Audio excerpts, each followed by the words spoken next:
finale to the Sliske quest series that started back with, I guess, The World Wakes. It's been 3 years, and we finally have resolution. This quest came out on the 19th of December, and as a Grandmaster, is really probably one of the longest quests in the game for less than good reasons, to be perfectly honest. I am not a fan of this quest. I'm incredibly disappointed in the results of this quest, the way it played out, the way really the majority of it played out. I think the lore in this quest was, for the most part, wonderful. Characters were well written, characters made sense, encounters between the gods felt interesting and impactful, and alliances were forged, and really just overall interesting things happened, and I was a big fan of that.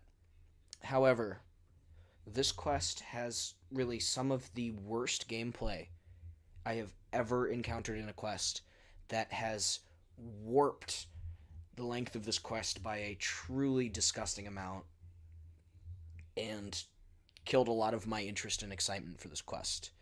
It also has some really serious lore issues at various times throughout the quest, including some problems with the Stone of Jas, Sliske's Master, or sorry, not the Stone of Jas, the Staff of Armadil, or the Siphon, Sliske's Master, and also some weird stuff with Iclarin. Um, Overall, I really wanted to like this quest, and I really hoped I would. But as I go through it here, I hope you'll understand why I feel the way I do. So I will say, I think the start of this quest was great. We got a lot, and I mean a lot, of information early on. We are supposed to speak to Relomia, and we are asked to invite all the gods to the finale. So we go visit Zamorak, Ceradomin, Armadil, Death and Iclarin, and Seren and Zeros.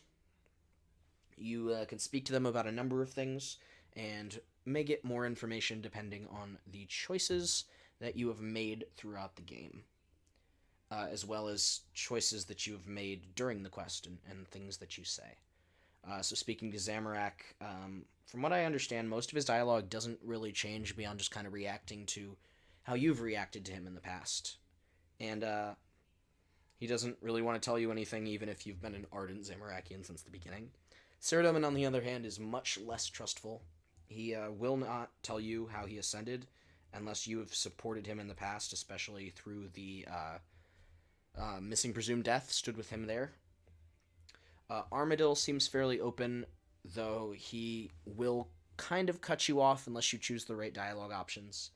Death and Iclarin are pretty much unchanging, but during the quest, Death will not attend the endgame unless you gave him the Gillinor kill, which is pretty important because, really, Death has some very interesting information to say during the quest, and I think that's very important, and losing him from the endgame really would be, a shame for people. And then Seren and Zeros, dialogue changes a bit depending on who you've supported, but for the most part, they appear fairly unchanged.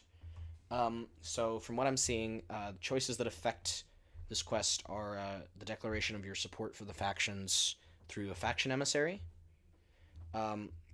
declaration of your support for the factions during this section, because you can actually choose to support a faction, and then later, once you all meet up for the start of the endgame, a declaration of your true support and who you're planning to get the stone for.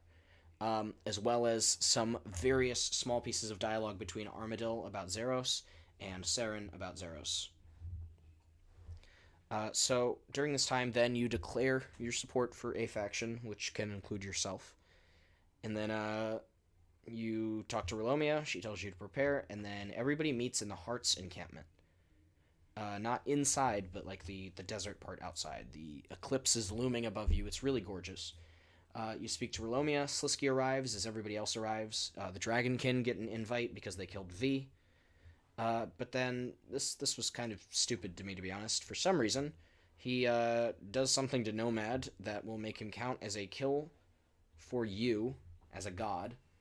And you just sit there and kill him, and that's really it. A couple more choices here. When Karapak and his crew show up, you can choose to trust them or not. And then officially pick the faction you're supporting before going in. I stayed consistent. I'm a Serenist. I told her I was supporting her, and then I openly told everybody I was supporting her.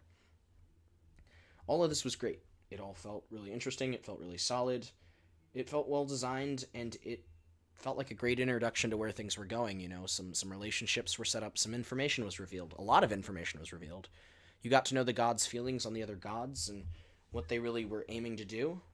And then we entered the fucking labyrinth. This thing sucks. I was interested for about the first 20 minutes. 3 hours later, I was considerably less interested. Okay, so let's talk about the maze here. So there are 2 giant maze floors. You have to work your way through them, but you are told fairly early on that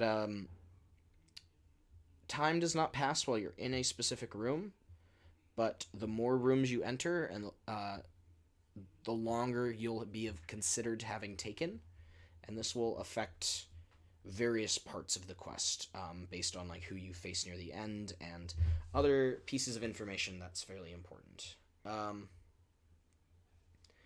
This is the part of this labyrinth I did appreciate. There were some puzzles and some encounters. As you progress through the maze, eventually you will see these different looking rooms, and inside will either be a puzzle that will rotate another room and allow you to progress, or a cutscene / encounter with a god or several gods or a group like the Dragonkin or the Armadillions, or maybe Saren and Zamorak meet and encounter and, you know, things happen. All of those are actual examples. As well as some puzzles, including a Sliske shadow puzzle that you have to solve, some cryptic puzzles with panels, or a spotlight that you have to stand inside. Most of these are pretty varied, actually. I was really happy with the majority of these, where a cryptic solution was presented, or you had to find a way to, you know, get the stuff you needed to solve the puzzle. For example, one of them, for the light makers, they're like projections onto panels, and one of the masks was missing, but there was a white there that you could kill, and that, you know, dropped the mask. Or in another, there's a light wisp floating around, and you harvest it, and then you use the energy to turn on the spotlight you had to stand inside, and various things like that. I thought that was really cool, and I was a big fan of that. I think the god encounters were also very good. Apparently they are randomized, and there's a fair, like, I think it was 17 in total that you can come across. And I think in total during a quest you will run into, I believe it was 10, maybe less than that. But here's where the problem started stacking up. First things first. This maze is just a rehash of the same 10, 12 rooms, overlaid over and over and over and over and over and over. Opening your world map simply shows you standing at the encampment. Making your normal, you know, your mini map larger can show you more of the maze, but it doesn't give you a great idea of where you are. There's no world map for this, and there needed to be, because it made things hell. And like I said about the number of rooms, there's very little variation. There is a single, one type of, not even trap, but obstacle you have to progress, which is hop across some pillars. And really it exists so that players can't just click a spot on the map and then run there 10 minutes later. But why just make one? Why not create some real variance for a player as they progress through rooms where they have to figure out where they're going and what they're doing, and avoid traps, or, you know, mine out some rubble, or, you know, empower a portal to bring you through to the next area. There's so many things they could have done and didn't, that it just all feels like a hugely squandered opportunity. It doesn't help that the size of these labyrinths is seriously ridiculous. I am aware that, and actually I played it this way, but when the quest launched, run energy was not unlimited. It is now unlimited while you're in the labyrinth, but I can only imagine how infuriating that was when the quest launched. Because not being able to run for the majority of this would truly have sucked. Beyond that, though, it's huge. Each section of the maze is cut into 4 quadrants because of how big it is. They did not have the map loading space to handle this or something in the dungeons. It's huge. It's way, way too big with not enough to do in each section. In my opinion, if they had taken both mazes, like the content from each, the number of encounter rooms and the number of puzzle rooms, and shoved them all into one, it would have been fine. It would have been the right length, especially once you figured out what you were doing, because there would be encounters every 10, 15 rooms, maybe even less, where you felt like you were being given a sense of direction and leading you through this maze and finding things, and there still would be room for side paths. And there's a couple side paths per floor. Floor 1, 1, 2, 3, 4, 5, 6 or 7 side paths on each floor. And it didn't feel like it. It just felt like being lost endlessly in a bad way. Like you weren't given good directions. The puzzles that rotate a room to show you where you go have absolutely no indication of where you're actually going. When a room is rotated, it doesn't tell you which room is rotated. It just says, "Oh, a room is rotated, guys. Good luck. Go find it." That's just fucking awful. Pardon my language. I'm gonna swear a lot in this, I'm sure. Makes no sense. Makes absolutely no goddamn sense. It's just, this feels like the cheapest way to lengthen a quest I've ever seen. It could have been great. It was not. Too many shortcuts were taken in the development of this, from the way it appears to me, to have made it worthwhile. I appreciate all of the really wonderful encounters that you have in here. Pretty much every room that you enter that has a cutscene in it has really insightful and interesting dialogue, and interesting reveals occur, and there's a lot going on there, but the gameplay is just so bad. I don't know how anybody said this is okay when testing this. I don't know how anybody enjoyed it, even with a guide sitting in front of me, because I got so tired of it that I was done. It sucked. I didn't enjoy it. Luckily, when you get to the end of the second floor of the Labyrinth, things chill out a little bit. You are, well, when I say chill out a little bit, I mean the gameplay improves a slight bit. You encounter another god and are told that it is now the end. You are the two that have reached the end first, and now the two of you must race through a short obstacle course to be the first to arrive at the Stone of Jas, and the first to touch it wins. I was up against Armadil. I believe you can go against really any of the gods. Apparently Zamorak is the hardest one to get to win, per se. Very hyper-specific choices that needed to have occurred in the past, and some luck with the way you progressed through the maze. But I raced Armadil, and I won. While I appreciated what he was going for, I did not trust anybody but myself to get a hold of it, and so I went for it. Oh boy. I don't really know how to discuss this without being really annoyed about it. Apparently, Children of Ma's big, the Demon Pact thing was utterly fucking pointless. Because every single one of the other gods had a deal with either Saren or Zeros to give them the Stone of Jas no matter what. Even though Zamorak's was the only one that seemed important and impactful, it was brought up not once in my version of the quest, because I was not a supporter of Zamorak. It was never useful, it was never used. All of that build-up, right there, this Demon Pact that seemed to be so incredibly useful and important, nothing. Nothing. Apparently, if Armadil got the Stone of Jas during that race instead of me, when Zeros and Saren appear, Armadil reveals that that Zeros and he have made a deal that, another Demon Pact that would allow, that forces Armadil to give Zeros the stone. Earlier in the quest, you can choose to tell Armadil about the Nihil and the Aviancy experiments, and Armadil refers to Zeros as a monster and should be killed.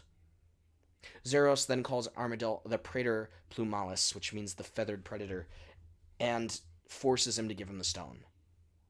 What the fuck? After all that talk early on about Armadil's plans for the stone and how it was too dangerous to be put into the hands of anybody else, apparently he's made a deal. Saradomin's been blackmailed by Zeros and Saren apparently kidnapping his daughter, which was apparently hinted at in Hero's Welcome with Saradomin's weakness. Apparently he has a daughter that's still around, and Zeros kidnapped her, and then Saren kidnapped her and refused to give her back or something. Um, Zamorak has the Legatus Maximus scene. Saradomin apparently made a deal with Zeros. Saren apparently does something with Welsh or calls Armadil the Plantendinued, which means innocent child. I just, after all of these choices, they shoehorn us into this bullshit. That made me really, really upset. I'm really glad I didn't have to encounter that, but it still shoehorns. After all of this discussion about how the quest will really branch out, which was,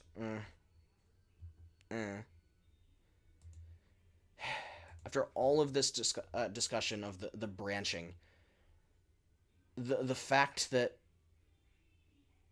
none of it mattered. None of it mattered. Zeros and Saren just made a deal and got the stone. All the choices, all your movement, the race, and Zeros just gets it. The end.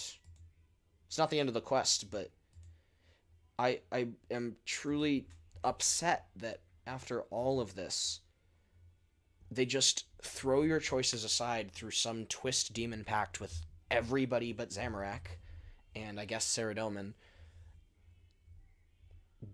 just so they can shoehorn us into another corner. That was so infuriating to me, and I was really upset with that. Luckily, the stone gets destroyed anyway. Yeah, by the way, the stone gets destroyed anyway. Karapak shows up out of, not nowhere, because, he was supposed to be there, but, he shows up, and he has the Elder Mirror, as he should. That was fine, that makes sense. And, he channels some form of energy. We don't know why, we don't know how, we don't really have much information about that. We just know that he gathers a ton of power in and shoots a beam of light at the Stone of Jas using the mirror, and after some concentrated power, it explodes.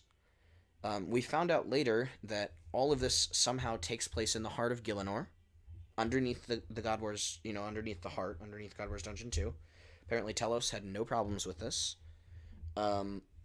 Nobody else sensed it, and we did sort of find out what the heart is, but I'll get into that in a second. But so, the stone is destroyed, which was fine.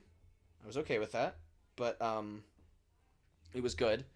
Karapak didn't feel, weird or overused. I mean, yes, it was another Deus Ex Dragonkin, but it was a good use of the Elder Mirror, and it was a good showing of, it, not just its power, but also the fact that, we've finally gotten rid of the stone, this huge Deus Ex Machina that's been used for years and years and years and years and years. Its big moment in 2008, it's been around for ages.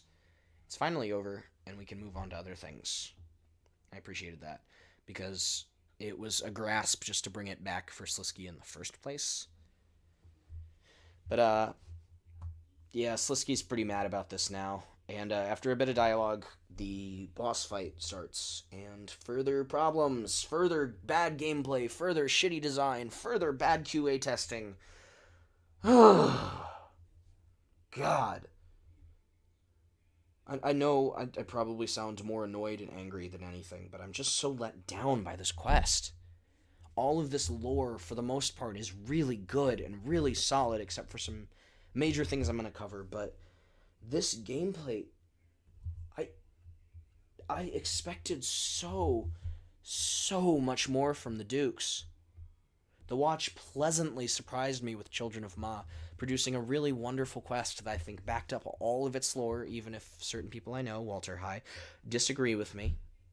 But its gameplay was okay, but it didn't it didn't bog the quest down.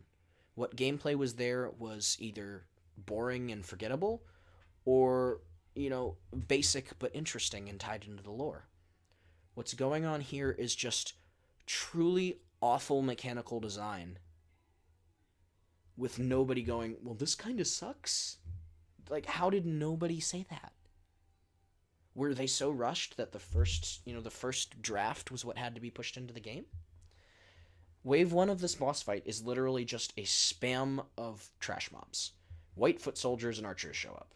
And then imbued white foot soldiers show up. And then the really stupid one is the unstable white foot soldiers, and they're the ones that cause the problem here.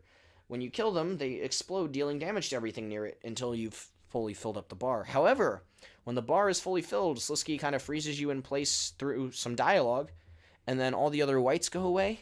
Except they didn't just go away, they die. And they're all, the majority of them are melee, and the imbued ones cause damage to things around them when they die, which means anybody that didn't just skip Sliske's dialogue and run gets instantly killed by the unstable white foot soldiers because they're all standing right next to you. It is utterly fucking bullshit. And it's not even a safe death in this area. So basically you're penalized for finishing the encounter. How did that get through? How did somebody not think about this and notice this and go, well, this isn't right? And then wave 2 happens. This part's fine. Kindred Spirits ties in here. The Barrows brothers show up, and you're supposed to fight them, except the Barrows brothers are able to kind of hold off and will support you. So Sliske gets really pissy and summons, somehow, once again, Nomad, as well as Greg and Linza, and you have to fight all 3 of them at the same time. It's pretty boring. There's not really a ton going on here. It's really just the 3 of them being the same. I think really Nomad's the only one who's been majorly changed. The way his attacks work are weaker, and his bombs just spawn in a pattern on the floor, and his charge attack isn't better, and he doesn't have like the one-hit kill, and he doesn't go melee form for this one. Greg is nerfed, obviously. He has lower max hits. He doesn't poison you, and he can't use knife trick. And then Linza's literally just Linza. Like I don't think there's any difference in Linza whatsoever. It's yeah, it's boring. It's just sit there, fight them, and eat. And that's it. So I killed Linza first because I figured she'd be the most difficult since she reflects damage randomly. Yeah, and I was done with that. Didn't want to deal with that. And then I killed Greg because I had Protect from Magic on, and that was really doing more than good enough for Nomad. And then I killed Nomad. They do gain some additional abilities depending on the order you kill them. Linza can defensive stance and heal a little bit, like Web Shield. She's the last one. She can do something kind of like Quake. When Linza is killed and it's Nomad Greg, Greg gains some sort of extra attack that he can rain down his spikes like he can during his normal fight. And Nomad gains the ability to toss bombs around, I believe. And then he also gains this soul charge attack. And then finally, he also can clone himself near the end, so you have to deal with 3 of them at once. I don't know what Greg's third attack is. Unfortunately, though, it's just incredibly boring. There was very little... Greg's last attack was Shadow Clones. But there was very little I really enjoyed about this fight. It was just kill 3 kind of basic monsters. Not really much was required of you. It was just stand there and tank or move around a little bit and kill them. And then Sliske fights you, and this was not really all that great. I mean, you literally just... You have to run around a little bit, and then run around a little bit more, and then use freedom every once in a while. So you get him low, and then you knock him off a cliff, then you get him low, and then you destroy a power source in the middle, and then you get him low, and then you enter a rift, and then you get him low, and then your character magically activates their super world guardian powers of magic and awesomeness. You can no longer take damage, get a limited 100% adrenaline and 50% cooldown, and just beat the snot out of Sliske. Somehow, magically. You just perform the animation that, happened when you became a world guardian, and then you just magically win. And it was awful. Like, cool. Yeah, it was cool. 100% adrenaline. I get to deal tons of damage, hitting constant 10,000s. But how? How did it make any sense? I really didn't understand. And it's never really explained in the quest. It just kind of magically happens, and it goes, "Congratulations, you've unlocked all the world guardian powers, and everything's great." And I hated it. And then just to make matters worse, once you finally take him down, the Staff of Armadillo literally appears out of fucking nowhere.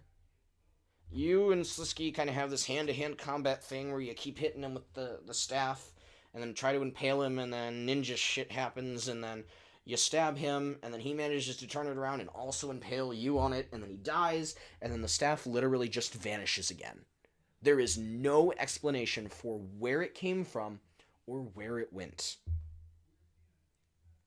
What the hell? I don't know what got cut in development. I don't know what got left out due to time constraints, but it literally appears out of nowhere and then disappears back into the ether for no reason. It's like the sword of fucking Gryffindor, except there wasn't even a hat on the ground to pull it out of. Awful.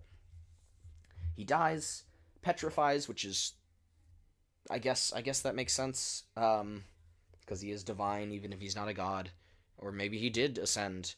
But you're standing on a platform with Saren and Zeros, and then a voice speaks to you, and this part was awesome. I have one really lore problem that I don't like about this, but otherwise this is freaking awesome, because you're standing right in front of the elder god Jazz. So cool! I loved this! It explains a decent bit about the heart, too, in that the heart is literally Jazz's resting place. She's got massive defenses above her because she's, trying to keep herself safe. That was cool. Huge, really big, impactful encounter. Really sets up the story for the future, where you have to find a way to literally prove yourself to the Elder Gods, or Gielinor will be destroyed. This is not about finding and killing the Elder Gods. This is not about finding and stopping the eggs. This is going to be a fight for survival by proving that life is worth keeping. And I'm excited for that. That is really cool and really interesting. But here's my little lore issue. Jazz calls Sliske her agent. I don't understand what he was doing for Jazz, or why she needed him, or why she thought it was a good idea to keep him alive, or why she thought it was a good idea for him to be alive at all. It makes so little sense, it's almost comical. And while I think it's really cool of the idea of Sliske being an agent of an elder god, that elder god being his master, I don't think with the way Sliske's been acting, it really makes sense that he was her agent. Now, I understand that he wanted Gielinor destroyed by causing this war and awakening the Elder Gods to devour it. But then he thinks that the war is going to turn to the other, stagnating, boring planets, and things will get exciting, except the Elders would probably just destroy those too. They have no reason not to.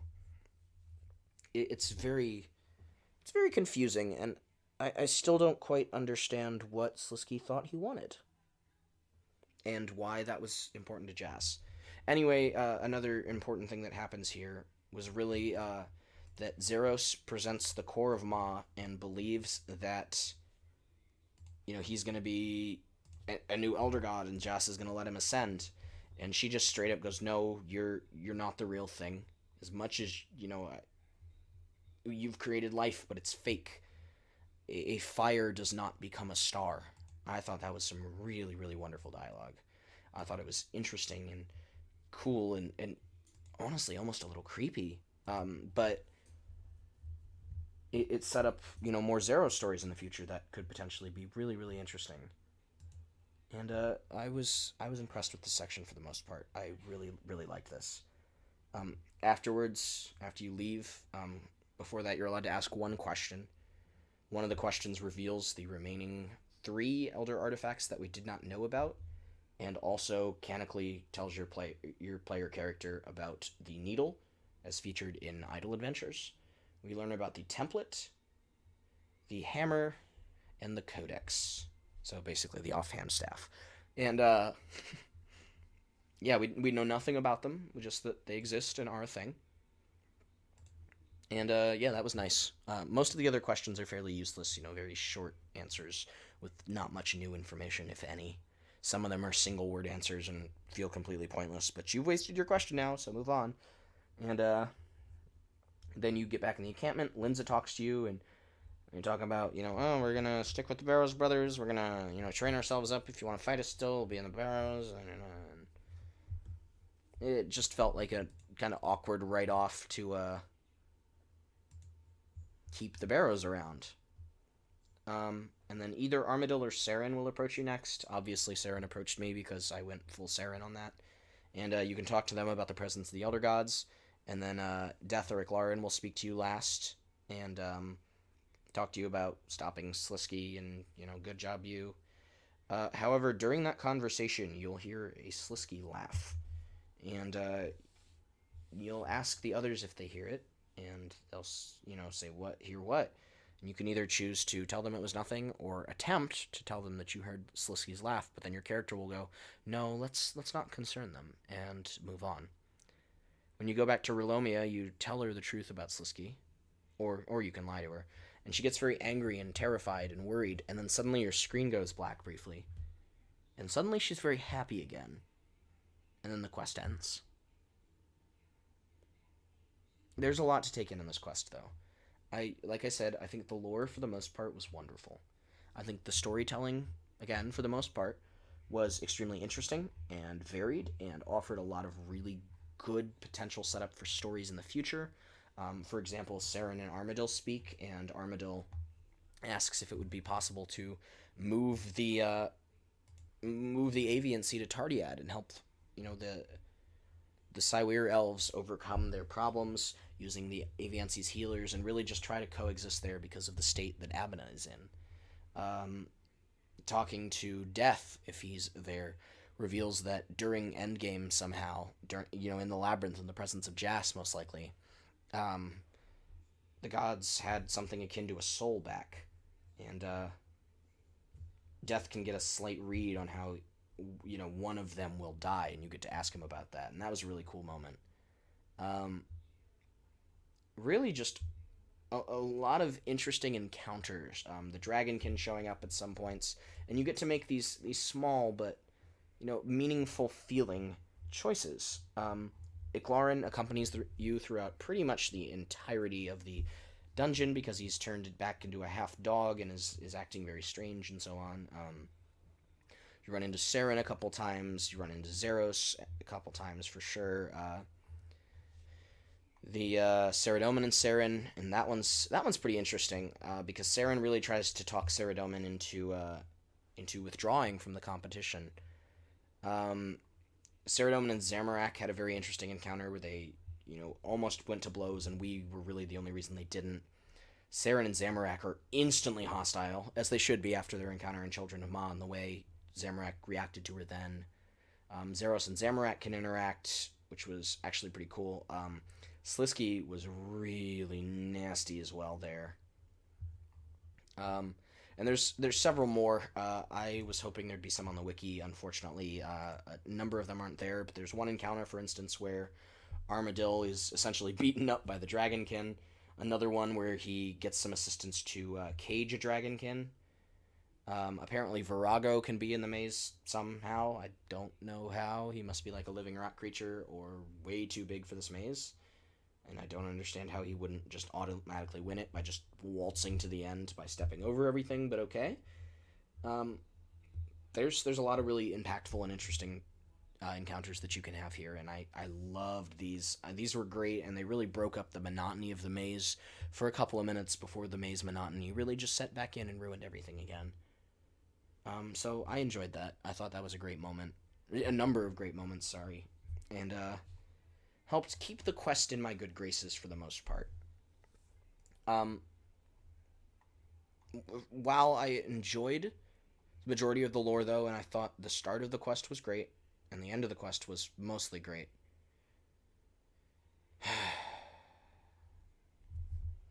the gameplay was just so weak and so uninspired and so boring and so painful that it hurt this quest a lot.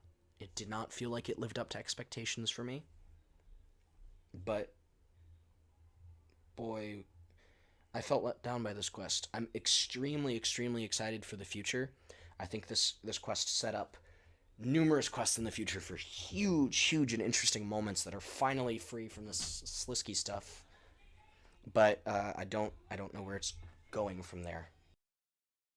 I feel like while the lore was great and the overall story was great with some issues here and there and some really clearly somehow rushed development all over the place and too much filler, the lore was great. The storytelling was great. And I wish more of the quest had been like the start and like Children of Ma and like Nomad's Elegy with some varied combat encounters, some decent puzzles here and there, and cool varied environments. That was a really really big one. Was varied environments. Being stuck in the same very similar colored labyrinth for 3+ hours was not interesting. It was not varied, and it got very visually boring very very quickly. And I think that was one of my biggest issues with it. Quests like While Gothic Sleeps succeeded by traveling to a variety of locations and doing a variety of things. And this quest started as if it was going to play that way, with traveling to visit each of the gods and delivering these letters and then traveling to the heart, and then we're stuck in a maze. And then we're at the end of the maze and it's still the same color. And then we're in a boss battle that's still the same color except more weird colors flying above. And then we're in front of Jas, and as awesome and awe-inspiring as that moment was, it was still the same color. The quest started off so varied and so exciting that the fact that it decided that it needed to keep itself in a dungeon for the rest of the quest felt like a really, really poor choice. Um, I also take some issue with something very minor that is brought up after the quest and also kind of implied during the quest. So during the quest, as I mentioned, Iclarin kind of devolves into this dog-like creature. He's still Iclarin and he still has his memories, but he's hunched over and he keeps barking and feels very dog-like. Um, and I didn't really know what to think about that at first. But then after the quest, when you speak to him, he reveals that he and Amascut were literally um, a dog and a cat owned by Tumikin and Elidnus, who lived among their people and tried to be part of their people, and were given shards of godhood somehow, and ascended that way. And I hate this. I ugh, it feels awful. Now, during the quest, there was some bringing up of godly children. Moya was mentioned. She was there as well. But, how Lucian had somehow made a half human, half Majorat child was confusing to many and was, lost with Lucian's death. And Saradomin having a child. And, Armadil mentions that he's gay and married, but and has been married, but he and his partner adopted. But somehow Saradomin has had a child and Lucian had this hybrid child. Why is it so strange that Tumikin and Elidnus couldn't just have two children? Why did they have to suddenly change this backstory that the reason that they're, demigods, the reason that they're tier 6 is because they are direct children of non-elder god gods? That it's so confounding to me, and I don't really know how to react to that beyond just a dislike of it, because it feels like it robs them of a richness of backstory that they originally had, of being the only godly children out there that were created by a mother and a father and not just formed from primordial clay like Seren and Zeros and the Majorat and the Maseret and the Makarat or something and the Shelan Ma. All of these creatures were made through the dreams or the creations of the elder gods, but Amascut and Iclarin were something else. They were weaker than gods, but they were still divine because their parents were divine, and changing their backstory to essentially be the same as the god aspects, Het Scabrous, that crew. It feels so, so strange to me and doesn't seem like it was a good choice. And I don't know where it came from, beyond just the ability to have a joke about Iclarin being a good doggy. So I'm not a fan of that. Anyway, that was a little side tangent there about some post quest dialogue, but your rewards for the quest were all right, fairly decent, I would say. You get 1.25 million XP in 5 lamps for skills 85 or higher. A bobblehead pet. Um, 3 catalyst fragments that can be worn in the offhand, but you can just literally combine them into one. That reset box traps. Halves the degrade rate of runecrafting pouches, and gives you turns your dead herbs into shadow infused herbs that give you herb lore XP. Uh, a ring of whispers that gives an invisible +3 boost to gathering skills, which is really nice. That speeds up your gathering, and then a necklace of shadows that stops familiars from draining summoning points after they've been summoned initially. And then when all 3 are worn while training, this thing called a manifested knowledge will appear and give some bonus experience if all 3 items are on. And that's really all the rewards. There's not like a monster to fight afterwards. There's not a boss fight. It's just these items, a bobblehead, and a bunch of lore, and a disgusting amount of XP. And I'm fine with that. I don't play for the rewards, I play for the lore, and I really appreciated the lore in this quest for the most part, minus some major issues with Sliske, the Staff of Armadil, and some confusion over some designs, and a general dislike of demon packs being conveniently used for everybody. But everything else was solid, and the storyline setup for the future was great. I just wish the gameplay had been good, because I don't think the gameplay was good. Overall, rating wise, I'd probably give this quest maybe a 5 or a 6. The gameplay hurt this quest that much to me. I really was hoping and praying that this quest, excuse me, really hoping this quest would be good, and I can't say it was good. I do think this is the worst quest we've gotten this year. I think otherwise this has been a fairly good year for questing. I think Nomad's Elegy was wonderful. I thought Gower Quest was hysterical. I thought Rivers of Blood was a good, if, weaker finale for the Myreki. I thought Kindred Spirits was okay. It had some work needed, but it was clearly rushed. I thought Children of Ma was wonderful. I even thought the Arc Tales, for the most part, were very good. I thought they had some issues, but, they were solid. Some of them were great. Some of them were less so. But this quest is the first one that feels like it was thrown together with minimal testing. I mean, I got stuck with a bug where I was literally permanently stuck in a wall for over a day and could not progress in the quest. Some people ran into issues where the choices they made were suddenly bugged out and wrong choices were selected for the game and threw their quest off wildly. Just some really strange elements that didn't make any sense. And it didn't feel tested. It felt very first drafty. Lots of little issues here and there. And for that, I have trouble giving it higher than a 6. I think this quest was mostly successful from a lore standpoint, but failed dramatically for its gameplay, especially in the latter half. And I'm really disappointed by that.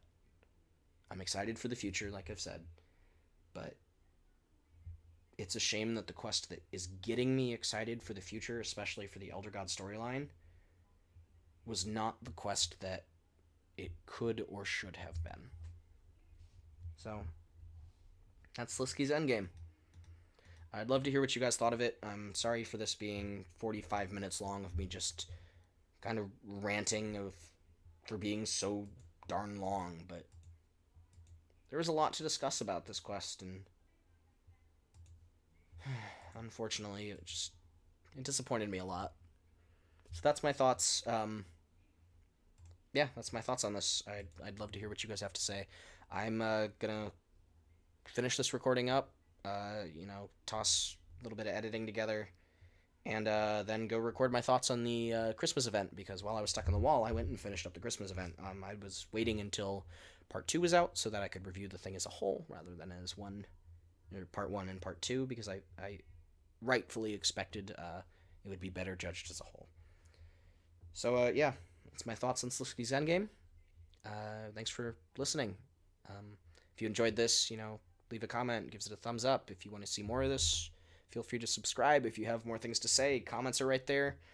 My Twitter's in the description, as well as Crondis's. And yeah, I've been Amascut, and this is my thoughts on Sliske's Endgame. Thanks for listening.